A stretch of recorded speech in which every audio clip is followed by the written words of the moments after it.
Hello, thank you for joining me today. It is a pleasure to surprise you all, but really it was time, and I am talking about this month being Overcomer Month, and I am so thankful that many of you have been sending me the things that you are overcoming and the things that you still yet to overcome. But I want to challenge you because I love challenges, and I want to introduce you to one of my wonderful friends. As I tell you that all my friends are genius in their field, and I want to introduce you to Miss Mary Hollingsworth, who is a genius to me. She won't admit it, but she really is. And I will tell you a little bit more about her, but it's just been an incredible friendship that we've developed through Christian Women in Media Association. I'm on the board, and this year Mary did a virtual, because of the times we're living in, a virtual literary awards, from the very first one that we've ever done, from Christian Women in Media, and the Global Media Summit, I should say. And so let me tell you a little bit about Mary before I introduce her to you and get her talking. Miss Mary is a well-known author of more than 130 Christian books, which have appeared on bestsellers list more than 100 times. 3 of her books have been sold more than 1 million copies each, and total sales of her books now approach 8 million copies. That's why she's a genius. Mary is also a speaker, Bible teacher, and singer, a delightful storyteller. She is naturally funny with an insightful and powerful message of hope and joy. She speaks from her background as a pastor's daughter, minister's wife, music outreach ministry leader, and missionary to New Zealand. Again, I love reading my friends' bio because I find out so many things about them that I thought I knew. Mary is currently serving as president and publisher of Creative Enterprises Studio, CES. She hosts more than 240 freelancers who work through CES for major Christian publishers, such as HarperCollins, Zondervan, Thomas Nelson, Harvest House, and others. They also have a first-class book publishing for independent authors. There's my book up there. I am one of those. Also for ministries and companies. You can see their work and services at creativeenterprisesstudio.com. Please welcome my friend Mary. Hello, Mary. Hey, Marina. How are you today? Thank you. It is a hot day in Texas. But Mary, there is so much to you. And I know that we normally talk about publishing, but for a little minute, can I talk about you as an author of more than 130 books? And the fascinating thing about that I find with you is that quite a few of these are children's books. That's right. In fact, a great deal of them are children's books because it's my favorite thing to do. Mm-hmm. There's nothing more delightful than trying to mimic Dr. Seuss or to write a book that has animal characters that are wise or just fun. They're just fun. And the first rule about children's books is that they have to be entertaining. Absolutely. If they're not entertaining, then the kids won't read them over and over, and they won't ask their parents to read them over and over. So I love entertaining kids. It's lots of fun. And the thing that you hear in her bio, she is a great storyteller. She really is. And Mary's always full of stories. I think that's why she's an author and love working with us independent authors as well as big name authors. But Mary, what are some of the challenges? We're talking about overcoming this month. And what are some of the things that you have seen, maybe not yourself, but with many of us as authors that we have to overcome? Well, there are lots of things to overcome, especially as a first-time author. One of the biggest challenges is understanding the industry that you're wanting to participate in. So I find that most newcomers, most new authors, they really don't want to do anything but write. And I understand that. I'd love nothing better than for somebody to stick me on a beach under an umbrella with my laptop and go away. And I would become Book of the Month Club all by myself. You know? But unfortunately, life isn't quite that lovely. There are many things that an author must do in addition to being a writer. Yeah. So, you know, the marketing side is always there, interacting with people who've bought your books and they want to tell you how much they loved them, or they want you to give them advice. Or interacting with the publisher who sends you correspondence and contracts to sign and all of those things. So there are just lots of things that you must do if you want to be a professional author that are probably outside your comfort zone. Very much so. Very much so. What is the first, I think, tackle that we have to do? I know in my own set, it was my own mindset. I've helped my husband publish his book. Then sitting down and actually doing it for myself, there were so many things that I had to tackle. But what are some of the things that you find that first authors have to tackle? Well, I think one of the main things is, I call it seat time. It's really hard to carve out of your already busy schedule time to write. If it's not already part of your schedule, you know, what are you going to cut out so that you can find the time to create a book? Because it takes a lot of time to create a book. It's not something you just dash off. It's hard work. I know everybody thinks they want to be an author, but the truth is they don't really want to do the hard work that an author has to do. Very true. That's one of the first things, I think. And another thing that you have to overcome is believing that anybody out there would really want to read what you wrote. Yeah. We all think, oh, well, I really want to write this. But you're just not sure anybody would want to read it. Right. What I have found through my own experience is that people out there are truly hungry to find somebody that expresses their own feelings.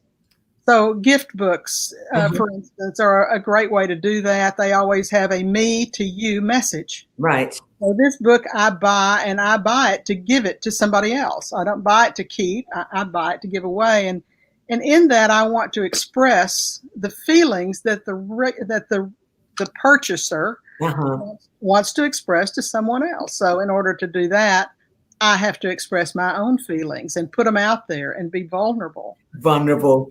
That's scary. Yeah, that is the right word. We've got a question, Mary.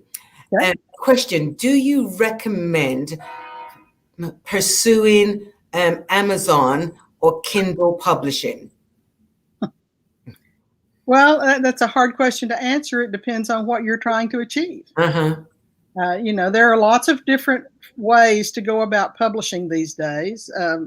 The downfall I find in doing Kindle, for instance, is that you must either have or incorporate the gifts of numerous people. Okay. For instance, you may be a writer. God may have gifted you to be a writer. He may not have gifted you, however, to also be an editor, a proofreader, a typesetter, a designer, a cover designer, and, you know, and all of those things. That publishing is truly intended to be a teamwork effort. Yes. And if you don't take advantage of the gifts that he's given other people in this industry, and you kind of decide you can do it all yourself, in my opinion, you shoot yourself in the foot. And you really don't end up with the kind of top quality book that you really want. So my opinion is be very careful about trying to do everything yourself. More than likely, God didn't give you all the gifts. You know? So. You've got to work with somebody. Okay, we have another question. I was told with something small and grow from that. What do you think about, and does that sound good to you? Start from something small and grow. I'm having a difficult time hearing you, Marina. Yeah, I think it's because I've got my. No, switch everything off. So I didn't quite catch that question. So the question was, do we start from something small and grow it bigger? You're talking about the size of the book? Yes. I'm going to assume so. John asked that question clearly. And then he went on to ask about Amazon eBooks. Was thinking about that. I love deep revelation to write about what God is doing. So I'm going to assume that it's writing from something small and then building on from that. Again, that's a difficult question to answer about all kinds of books, because some kinds of books require a lot more in-depth research and study. They cannot be put into a small format. They just fit. Some books cannot be large because the concept or the idea behind it is not the size of an academic book, for instance. Okay. So depending on what you're doing, I really recommend that you do what your English teacher in high school taught you to do, and that's create an outline. Always. It's the best way. It is the best way. We hate it, but we use it. It's like the old Listerine commercial, I hate it, but I use it. And that's true for outlining a book. While you don't like doing that part, the truth is it'll make writing the book in the long run so much easier. So should you start with something small? Yes, if it's a small book. Yeah. Start with something large? Yes.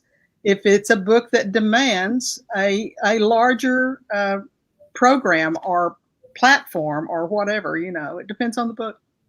I remember in your contract with me and that you've done for so many, you've given us a word count to enable us to help. Explain that to the people, to my audience. Well, a word count just tells you how many words are in the manuscript, the original manuscript for the book, and it should include everything about the book.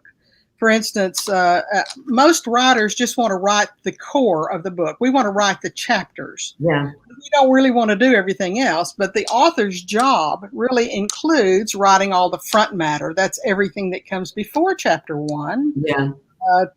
Copyright pages and title pages and acknowledgments and contents and introduction, all of those things, and the back matter. That's everything that comes after the last chapter or epilogue.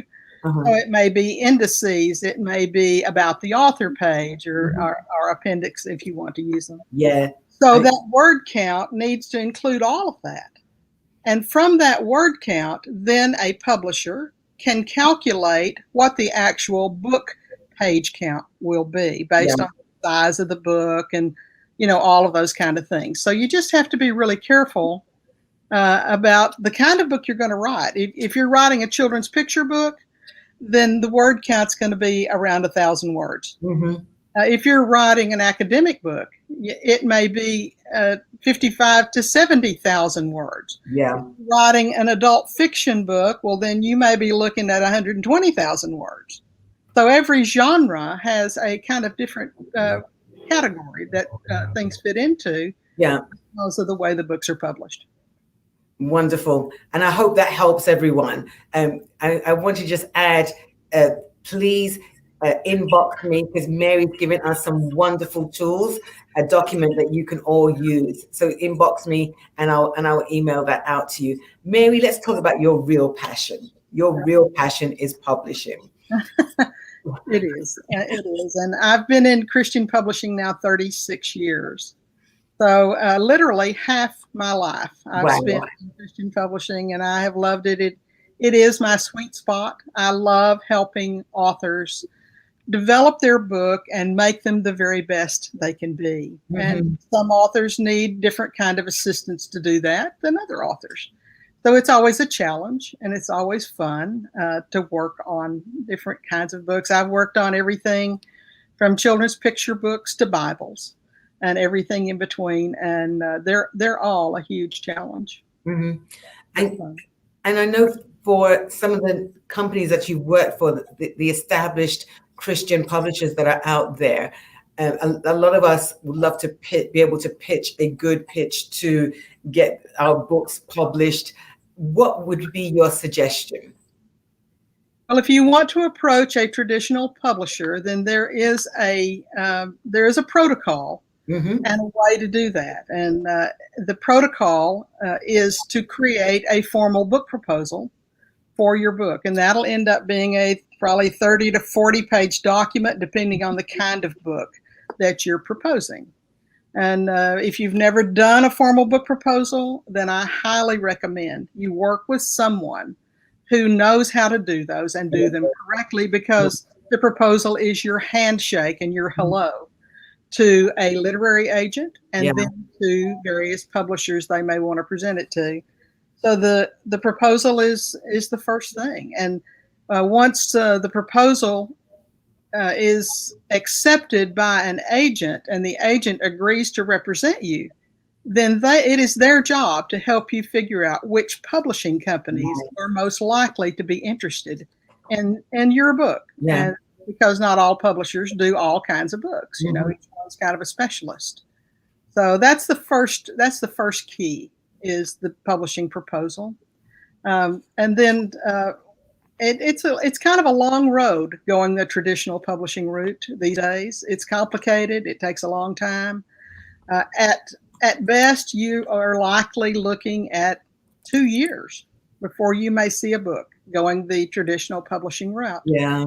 That doesn't mean it's bad or that it's the wrong way to go. It just means that the publishing industry has changed a lot over time.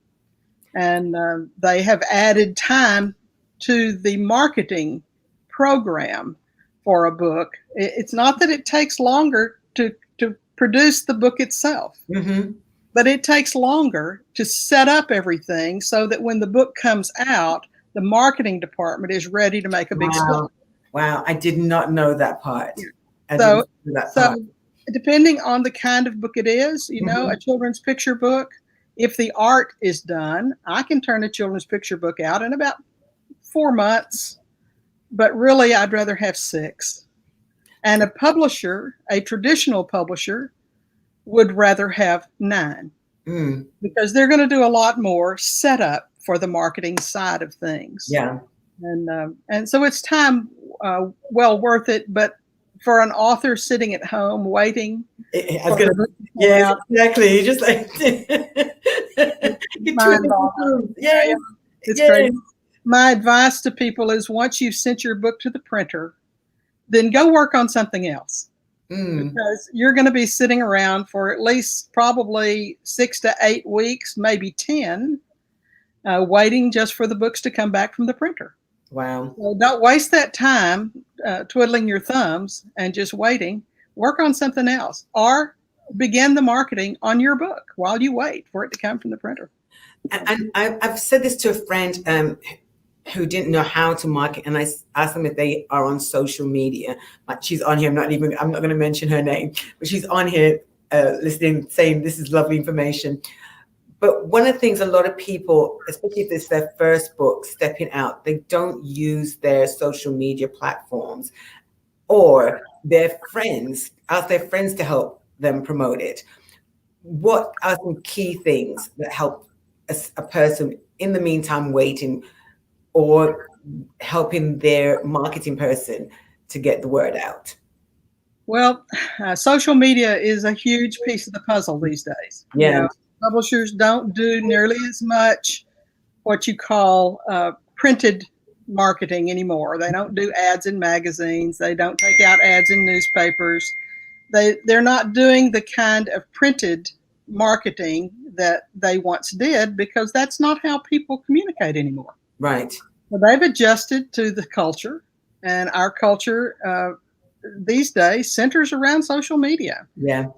The best advice I can give you is build up your social media. You know, build up your Facebook and your Instagram and your Twitter and your LinkedIn, and all of those have different personalities. Those reach. Yes.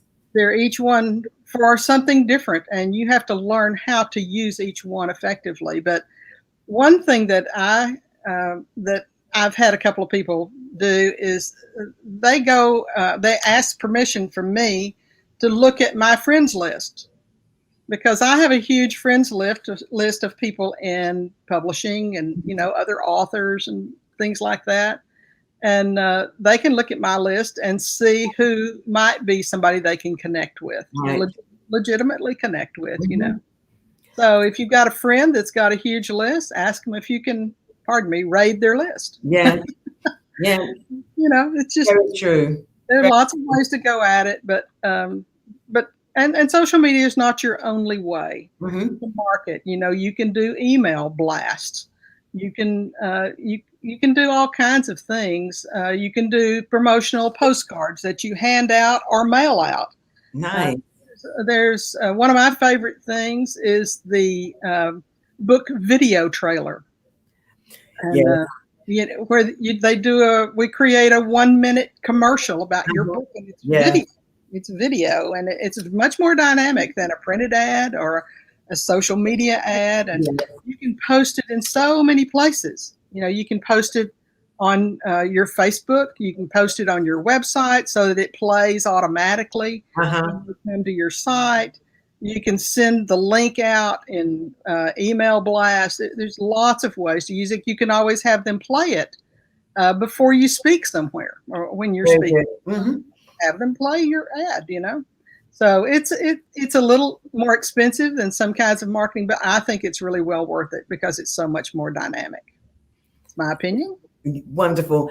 And I know one of the things when you do marketing and you get your book out, some people are anxious about the rights to their book.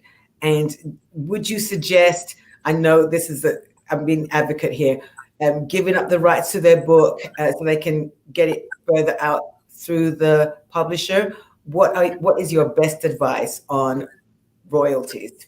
Well, it depends on which direction you're going to go in publishing your book. If you're going to work with a traditional publisher, that's the big guys, the Zondervans, the Thomas Nelsons, the Harvest House. By contract, those companies, because they are taking all the financial risk, okay, they're paying to promote your book, they're paying to produce your book, and all of those things. Because of that, they will require, by contract, all the rights in your book. Wow. Okay, so, and as long as they have your book in production, then you cannot do anything else with the book without their permission. You have to have their permission then. Right. So you do want to be careful about that. But the truth is, if it's a traditional publisher and they believe in your book, they may be able to get it out there further than you could. Yeah. So it doesn't mean they actually own your story. It means they own that particular version of your story. They own your book. So you can tell your story in other ways, but you can't tell it exactly like you tell it in the book. Okay. So I would say to you, you don't really have to worry about your copyright legally, because the minute you commit your story or your book to any kind of tangible form, whether it's oral, recorded, or whether it's in print on your computer, you are already protected by the U.S. Copyright Act of 1976 as amended. Nice. So it's already protected. Now, should you write that in your book? Yes, you should. But the copyright is yours and you own it. The only way somebody else can have rights to your book is if you give it to them. Good. And you have to do that in writing, right? Go ahead. I said you have to do that in writing, not just verbally. Yeah, right. And you will do that by contract. If you do that with a traditional publisher, it'll be in the contract. So one of the detriments to that is if you're working with a traditional publisher and they put your book up on Amazon as an ebook, which they often do, yes, they can leave it on Amazon for free forever. So as long as they have it up as an ebook, they can say they still have it in production and they don't need to return the rights to you. And by contract, they have that right. Interesting. Interesting. Yeah. So if you want to hang on to the rights and you're not willing to give up your rights, then you have 2 or 3 other options. One is self-publishing. Of course, I personally don't like that term because you typically don't do it yourself. It means you publish. You're paying for it yourself. Yeah. Typically, you're not producing it yourself. Somebody else is helping you. So I like the term independent publishing. Nice. Because you are doing it independently. Yeah, and I like that term too. Yeah. So So that's one way, or, our company does what's called custom publishing. So it's not really self-publishing per se, because we follow all the same policies and procedures and processes that a traditional publisher does. And you pay the bill, okay, but but we take no rights at all in your book. So you retain all of your rights, just Marina, just as you do your book. Yes. So, yeah. And I want to tell you, those of you that have joined, both Dr. Rennie and I have published our book with Mary's Creative Enterprises Studio. And so there's the details on the screen for you to follow. And then there is the details of her website, creativeenterprisestudio.com. So there's lots of information. Those of you that have joined, if you inbox me and the email is there, I will send you. There's a free document that Mary has put together just for you, the listeners and the viewers of this. So just inbox me, just remind me, publishing document, and I'll get that to you. Mary, one of the fun things I love about you is creating a title. Us preachers and speakers, we love these long titles. And you always say, keep it short, keep it simple.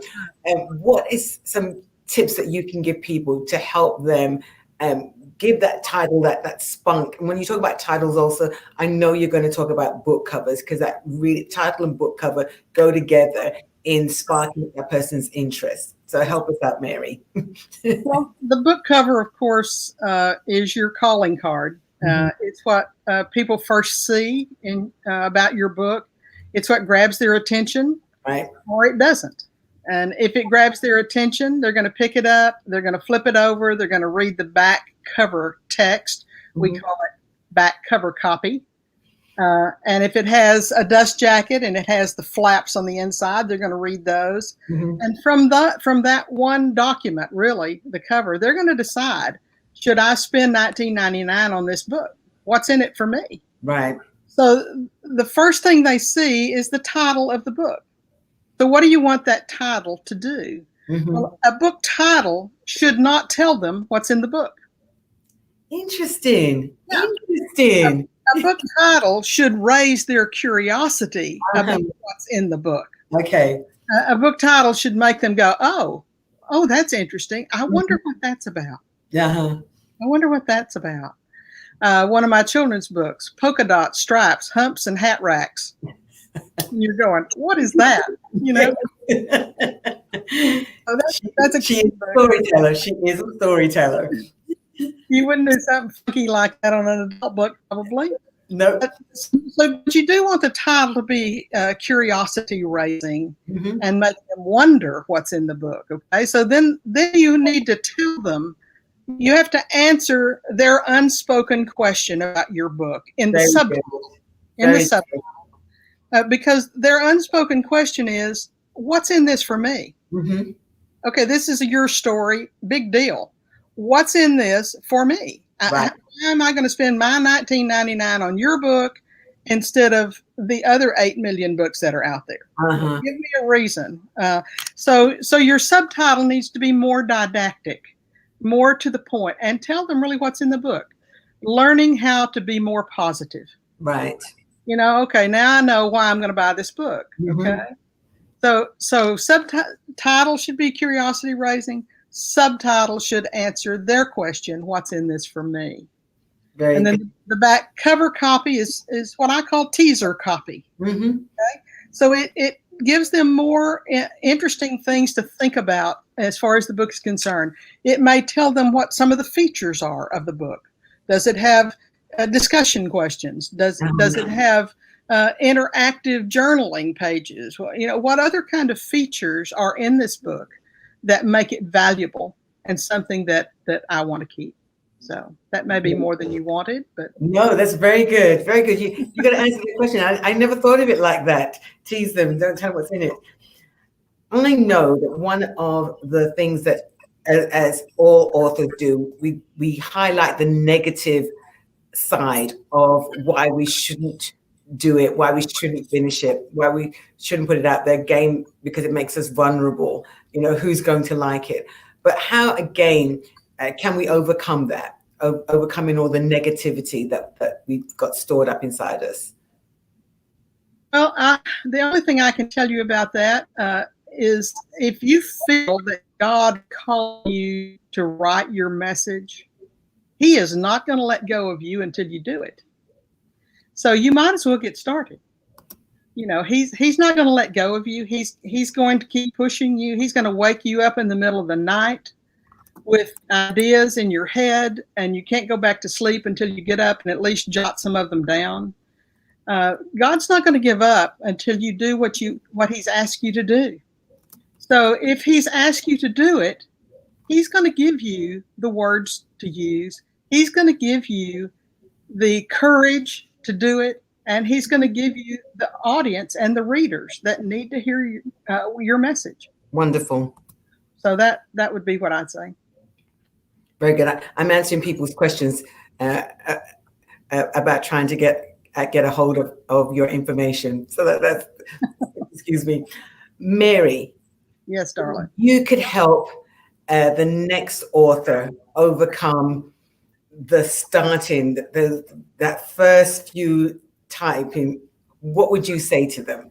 If they had a one-on-one and you said, where do I start? What would your initial thing be to them? The first sentence of a book is the hardest thing you'll ever write. Yeah. But it's also the most fun because it gives you a chance to hook the reader. Mm-hmm. If you don't hook the reader in about the first 25 or 30 words, you can kiss them goodbye. Right. Because they're gone. They're looking for something that's going to grab them. One thing I learned recently, I thought very interesting. I was visiting with my literary agent, and he said, today the publishers have young people on their staff, and they're millennials. Yeah. And I love the millennials because they're so innovative. Very. And they're just different than we were at that age. Uh-huh. But what he told me is that the millennials are looking for books that help them feel better about themselves. Now, they may not know that consciously. Right. Okay, but that may be what they're looking for. So if you're writing for millennials, then that may be a key or a hint as to the direction you want to take your book. Right. So, honestly, for me at my age, I'm not so sure God wrote the Bible to make me feel good about myself. Right. I kind of think He wrote it, and sometimes it makes me feel worse about myself. Yeah. Until I get things straightened out, and once I get in line with His book, then I feel better about myself. Right. Yeah. But still, you can either follow the lead of the people in the industry now who are the primary audience, right, or you can thumb your nose at that and keep your book in your file drawer. Okay, I mean, that's a hard thing to say. I know. But the truth is, publishers are looking for books they can sell. Mm-hmm. And they're looking for books that meet the criteria of the audience. Yeah, so we have a real dichotomy in the audience these days. We have the whole raft of baby boomers like me. I'm kind of the front end of the baby boomers. So you have all of those of us who are older, and then you have the millennials coming up behind us, and their concept about things is very different. Very different. You should know you've got a couple of those millennials at your house. Absolutely, yes. and then from the 30s to the in the 20s, and different mindsets completely. And then I work around millennials, and so different mindset. So to answer your specific question, where do they start? Mm-hmm. What I like to recommend to new authors, especially if you're writing nonfiction, is you need to do research to go along with what you already know. And I recommend getting a 3-ring binder and trying to map out the chapters that you want to do, first of all. Yeah. just give them a temporary name, if nothing else, and put dividers into that 3-ring binder for all the chapters, and then start doing your research. And as you find an article that you think addresses something in your book, either photocopy it or print it out from your computer, 3-hole punch it, and put it in the binder in the chapter section where you think it's going to fit. Lovely. Just keep doing that. As you think of stories that go in, put them in those spots. And one of these days you'll sit down and you'll start with chapter 1, and you'll look at all the things that you've collected for chapter 1, and you'll know how to start. You'll know how to start, and you'll know where your book is headed. And again, the outline is invaluable. I hear people talk about a thing we call writer's block. Yes, I was going to, yes. Go ahead. I always, for me, I wrote a little article one time. It was called "Writer's Block is a Crock." Why, Mary? Why? Well, because especially true of nonfiction. I don't think it's really so true of fiction. I understand how people can get stuck in the middle of a creative fictional story and kind of have a struggle to figure out where to go. With nonfiction or academic work or any of those kind of things, writer's block is just, it's silly to me, because you either have enough information to write or you don't. Right. If you don't have enough information on this topic, well, either one, you have to go do more research, which means you're not blocked, you're just doing research, or you just need to find another topic. Maybe that's not your topic after all. Right. I can't tell you how many books I've started and never finished, because it really didn't turn out to be something I had enough information on to write about. So you have to kind of be brutal with yourself sometime and say, oh, I shouldn't have started that one. and just throw it in the trash, They're just words on paper. They're not carved in stone by the finger of God. Right. So you can throw them away, and nothing bad will happen to you. It's okay. Mary, I hope that you've encouraged so many. We've got some good feedback from people saying this was great information. There's some things that they didn't know. Some just went, wow, I told you she's a genius. But I'm just so thankful to share Mary with you, to introduce Mary to you. You can find her on her Facebook page, Mary Hollingsworth. You can find her by email. At her website, creativeenterprisestudio.com. I'm going to get it right one of these days, Mary, just one of these days. But you can also find her. She's part of Christian Women in Media.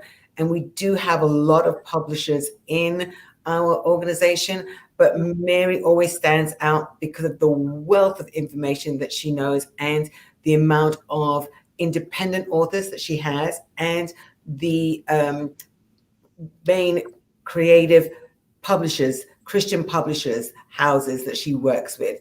Just a plethora of people. And Mary, I didn't ask you to tell them about, you are part, because you work with so many people, you can help with ghostwriting. I knew there was something. I was about to close and I heard ghostwriters. Why do we need a ghostwriter, and how do we get one from you? Well, I can tell you that just because you don't think you are a writer yourself, it does not mean that you cannot create a book. Now, maybe that means you need a co-writer to help you just put it on paper. Or perhaps you need a ghostwriter, and that's somebody who actually writes your book for you, but their name does not show up on it anywhere. A co-writer's name is often on the cover with your name, and it might say Mary Hollingsworth with Marina McLean. So it indicates this is my book, but she helped me write it. Okay. So ghostwriters, there are lots of people who are really talented ghostwriters, and co-writers or co-authors sometimes. And I'd be happy to chat with you about that. We have a number of them. As Marina mentioned, my company serves as an official vendor for major companies like Thomas Nelson and Zondervan and HarperCollins. So we host 240 of the top freelancers in the Christian publishing industry. And it is such an incredible honor to get to work with those people, because some of them have as much or more experience than I do. Yeah. And their credentials are just, amazing. And some of them are very talented ghostwriters. Mm-hmm. So the best way would be to contact me through our website, creativeenterprisestudio.com, and take a look around the website first, see who we are, what we do, and what we've done in the past. And then you can contact us through the Contact Us page. And we'll help you however you need help. If you want to produce your own book, we can help you do that. Mm-hmm. If you just want an editor to edit your book before it, goes into a publisher, I always have mine edited before I send it in. And one of the wonderful things that I've just discovered about Mary is that she now has Espanol people, so you can have a Spanish translated book, as she did with both mine and Dr. Rennie's, and even Spanish ghostwriters. So please reach out to Mary. She's, as I said, a wealth of information. Thank you so much, Mary. Thank you all for coming on. I've got these awesome. And our dear friend Tracy is watching. So say hello to Tracy. Hey, Tracy. Marina, thank you so much for having me, Marina. It's been wonderful. This is absolutely wonderful. Stay on. We're going to just close out.